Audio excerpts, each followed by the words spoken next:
அனைவருக்கும் வணக்கம். நான் உங்கள் உதயா. இன்றைக்கி நம்ம பார்க்கக்கூடிய தலைப்பு செவ்வியல். செவ்வியல் அப்படின்னு நம்ம சொன்னோன்னே நினைவுக்கு வரக்கூடியது செவ்வியல் நூல்கள் அப்படின்னு நமக்கு தெரியும். இப்போ செவ்வியல் அப்படின்னா என்ன மொழிச்சொல்லிருந்து நமக்கு வந்தது? இப்போ செவ்வியல் அப்படிங்கிற பார்த்திங்கன்னா கிளாசிக்கஸ் அப்படிங்கிற லத்தீன் சொல்.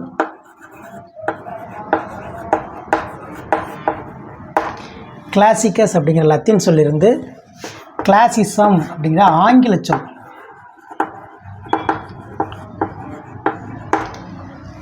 கிளாசிசம் என்ற ஆங்கில சொல்லிருந்து ஆங்கில சொல் இந்த கிளாசிசம் என்ற சொல்லுக்கு நிகரான சொல்லாகத்தான் நமக்கு செம்மை அப்படிங்கிறத நம்ம பார்க்குறோம். இந்த செம்மை அப்படிங்கிற சொல்லோட இயல் சேர்த்து நமக்கு செவ்வியல் அப்படிங்கிற சொல் நமக்கு கிடைக்கின்றன. செம்மை கூட்டல் இயல் சேர்க்கின்றது செவ்வியல். அப்போ கிளாசிக்கஸ் என்ற லத்தீன் சொல்லிருந்து கிளாசிசம் என்ற ஆங்கில சொல் வந்து கிளாசிசம் என்ற சொல்லுக்கு நிகரான செம்மை, அந்த செம்மை என்பதுடன் இயல் சேர்க்கின்ற போது செவ்வியல் அப்படிங்கிற சொல் நமக்கு கிடைக்கிது. இந்த செவ்வியல் அப்படின்னு பார்த்தோன்னா எந்த காலகட்டம் அப்படின்னு நமக்கு ஒரு கேள்வி வரும். அப்போ செவ்வியலுடைய காலம் பார்க்கும்போது கிமு 6ஆம் நூற்றாண்டு முதல் கிபி 2ஆம் நூற்றாண்டு உள்ள காலகட்டத்தில் வெளிவந்த நூல்கள் செவ்வியல் நூல்கள் அப்படின்னு நம்ம சொல்கிறோம். சரி, அந்த காலகட்டத்தில் வெளிவந்த எல்லா நூல்களையும் நம்ம சொல்லிட முடியுமா அப்படின்னா, செவ்வியல் அப்படின்னு நூல்கள்னால் ஒரு சில தன்மைகள் கொண்டிருக்கணும். அப்போ என்னென்ன தன்மைகள் அப்படின்னு பார்க்கும்போது ஒரு 4 விதமான அடிப்படைகளை நமக்கு பார்க்கலாம். ஒரு முதலாவதாக பார்த்தீங்கன்னா ஒரு மரபின் அடித்தளத்தை பேசக்கூடியதாக இருக்கணும். ஒரு மரபின் அடித்தளத்தை. இரண்டாவது, ஒரு மரபின் ஆகச்சிறந்த படைப்புகளை கொண்டிருக்கணும். மூன்றாவது, சிறந்த வடிவத்தை உள்ளடக்கியதாக இருக்கணும். நான்காவது, செவ்வியல் பண்புகள் சொல்லக்கூடிய ஒரு 16 செவ்வியலுடைய பண்புகள் அப்படின்னு பார்த்தீங்கன்னா 16 செவ்வியல் தன்மைகள் அப்படின்னு கூட கேட்கலாம். செவ்வியல் தன்மைகள்னாலும் 16, செவ்வியல் பண்புகள்னாலும் 16. இவற்றில் சில பண்புகளை அந்த நூல் பேசக்கூடியதாக இருக்கணும். அதில் பார்த்திங்கன்னா சமநிலை, நிதானம், முழுமை, இந்த மாதிரி சில பண்புகள், முக்கியமான பண்புகளை பேசக்கூடியதாக அமைந்திருக்கணும்.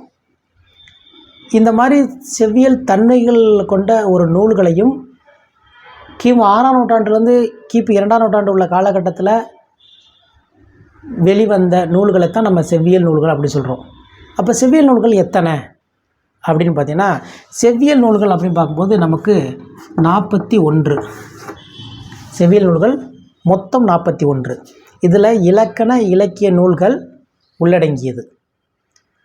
சரி, அதில் பார்க்கும்போது இலக்கண நூல்கள் 2. ஒன்று தொல்காப்பியம், இன்னொன்று இறையனார் அகப்பொருள்.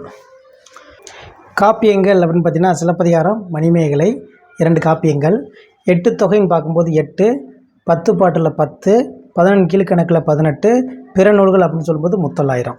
இப்போ ஒட்டுமொத்தமாக செவ்வியல் நூல்கள் அப்படின்னா 41.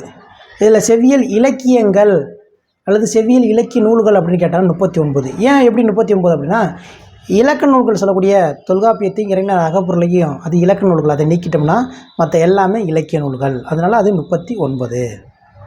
சரி, இப்போ செவ்வியல் நம்ம பார்க்கும்போது செம்மொழி அப்படிங்கிறத நம்ம பார்த்துடலாம். செம்மொழியை பொறுத்தவரை பார்த்திங்கன்னா 8 செம்மொழிகள் நமக்கு மொழிகள் கொடுத்துருக்காங்க. அதில் முதன்மையானது பார்த்திங்கன்னா கிரேக்கம், 2வது சமஸ்கிருதம், 3 லத்தீன், 4 பாரசீகம், 5 அரபு, 6 எபிரேயம், 7 சீனம், 8 தமிழ். இந்த 8வதாக தமிழ் மொழி அப்படிங்கிறது பார்த்திங்கன்னா அங்கீகரிக்கப்பட்டது இந்திய அரசால். எந்த ஆண்டு அங்கீகரிக்கப்பட்டது அப்படின்னா 12/10/2004.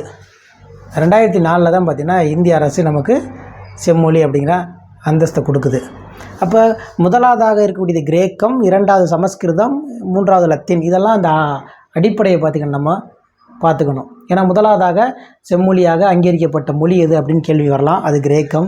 8வதாக செம்மொழியால் அங்கீகரிக்கப்பட்ட உலக செம்மொழியாக அங்கீகரிக்கப்பட்ட மொழி எதுன்னு கேட்டால் அது தமிழ். எந்த ஆண்டு அப்படின்னா 2004.